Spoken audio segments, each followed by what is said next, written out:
You're always the go-to at work simply because you can't say no, but you really do wish you could say no.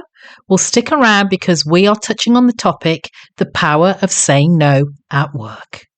You're listening to This Woman Can. I'm your host, Janice Sutherland, where I help mature professional black women take charge of their careers and lives to create a future on their terms.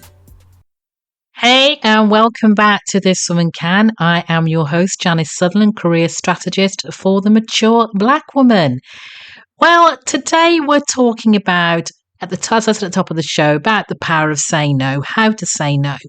And this came about by following the article I wrote last week or quite recently about not caring about upsetting people or saying no at work. And someone made the comment on one of the posts that explanations are overrated and that no is a complete sentence. And I love it and I really stand by it. But I do know that a lot of us out there who really need to hear that. But I get it. Saying no can really feel hard when we're used to being the dependable one. We're not rocking the boat, or we're being the team player or the problem solver. We're the go-to person. But here's the thing. Every yes to something that doesn't serve you is a no to something that does. So consider the fact that every time you say yes, it's stopping you from doing something that you actually want to do. So today we're going to explore how saying no can actually make you a far stronger, more effective leader. So let's start out with this truth. Your time and energy are your most valuable resources. It's not something you're getting back. So protecting them is essential to you being effective in your role, in your career, or being a leader. And before you agree to a request, just pause a second, pause and ask yourself, does this align with my goals? Would it add value to my work or life? And that's something I really do stand by. Is the fact, will something add value? And if the answer is no, then it's okay to say no. And I'm going to give you a little script you can use. You can say something like, I appreciate you thinking of me for this project, but I'm focusing on other priorities right now.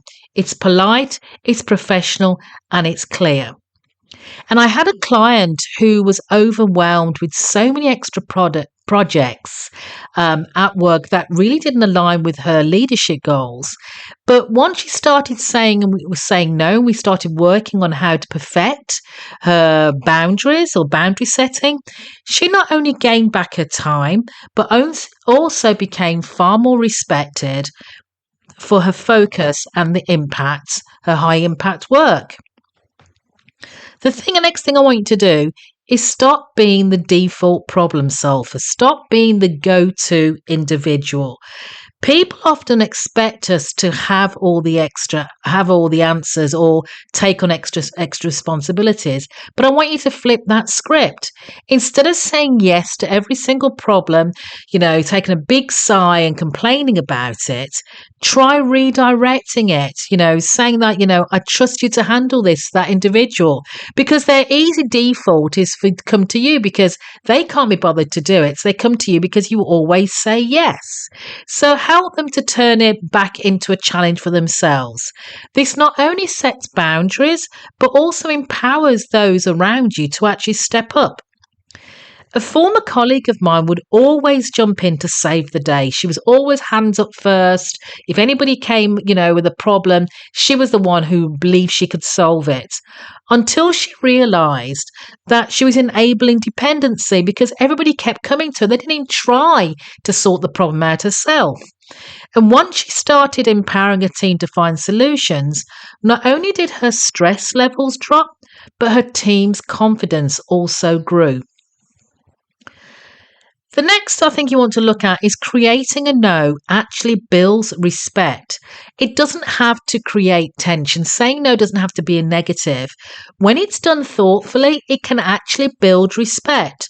So you want to frame your no in a way that aligns with broader goals. So, for example, this initiative is important, but I want to ensure we have the resources to execute it well. Let's revisit it next quarter. You're not saying no, but you're not saying yes either. And you're still leaving the door open. And if you back up your no with data or reasoning to say, look, this is why I think we should take this approach, it'll be clear that your decision is strategic and not personal. And again, personally, I've used this a number of times where I've had really high visibility projects and I've known that it would really overstretch my team and that, we just wouldn't get the best results. And by stepping up to my boss and saying, look, I understand you want to get this done. I understand you've got a timeline or the importance of getting this project done. But if we do it now when we're so short of resources or it's not the highest on our priority, something else will have to give. But if we do it at this stage or do it further down the line, then, we're going to stand a better chance of getting much better results. And that led to my boss understanding that I prioritized quality over quantity. It's not about just getting things done. It's about actually getting the fantastic results. And talking about results, we're going to hear a word from our sponsor. Hey there, fabulous listener. Are you over 50 and feeling stuck, undervalued, or just plain ready for a change in your career? Well, I've got something just for you. Introducing 50 Forward, Fearless Future, powering your next career move. This group coaching program is designed specifically for Black women like you, dynamic, experienced, and ready to tackle the next chapter with confidence. Together, we'll break free from fear and self-doubt, build unshakable confidence in your skills and abilities, learn practical strategies to land that dream opportunity, and create a career path that's as fulfilling as it is exciting. Plus, you'll connect with a community of like-minded women who get what it is to be on your journey. So if you're ready to stop settling and start flourishing, head over to janicesutherland.com and sign up for 50 Forward, Fearless Future today. And don't wait, your fearless future is calling, because you deserve a career and a life that's bold, brilliant, and authentically you. One of the best ways to lead effectively is to focus on what truly matters. So we all know we have this huge list of things that need to get done, but actually not every one of them is urgent. Not everything on your list is urgent, and saying no to low value tasks allows you to dedicate your energy to high impact initiatives. So make it a habit to regularly review responsibilities and delegate or decline anything that just doesn't align with what you're trying to do. Remember, saying no isn't about laziness. It's about being intentional.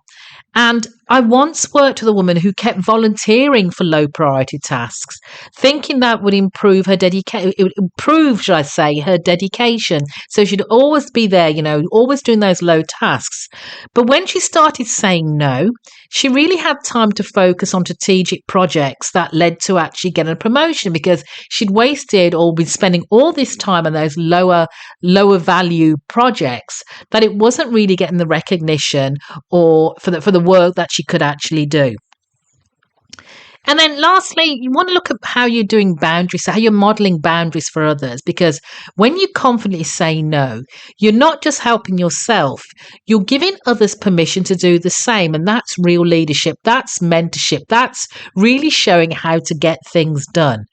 Be transparent about why you're saying no. So, for example, you can say, I've learned that taking on too much at once or too many things at one time actually dilutes my impact. So I want to give my full attention to the main things, to things that really matter. And when you model healthy boundaries, you're setting that culture. You're setting the culture of respect and balance, which benefits everyone. So, one leader I had, one woman I coached, she started openly discussing how she prioritized her workload.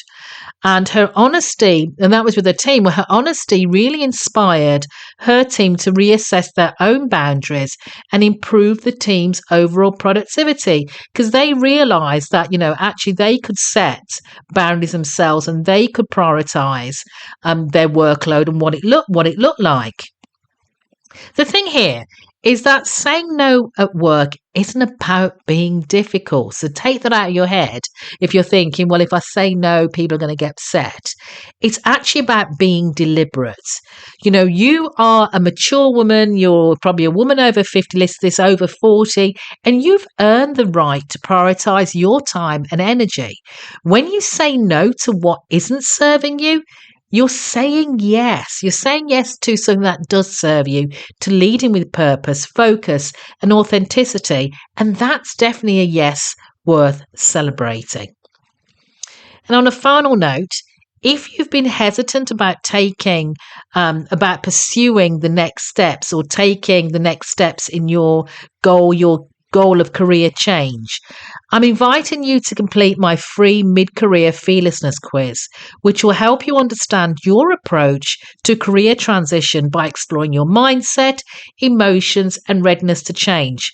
It's totally designed for you to help you get a clearer picture of your journey and empower you to take confidence in your next steps, and some great advice when you get the results.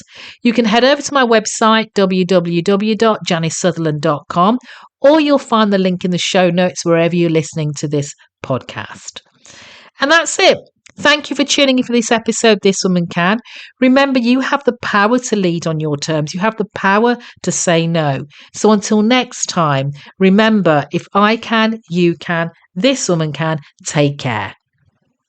Thanks for listening. If you got something from this week's episode, please let me know. Better yet, share it with your friends, colleagues, and anyone you know who can benefit from this message. Don't forget to subscribe or write a review and connect with me at my website, janicesutherland.com, where you can also subscribe to the This Woman Can newsletter or connect with me on LinkedIn. Remember, you have the wisdom, resilience, authenticity, and power to create a life on your terms. And if I can, you can, this woman can. Take care until next time.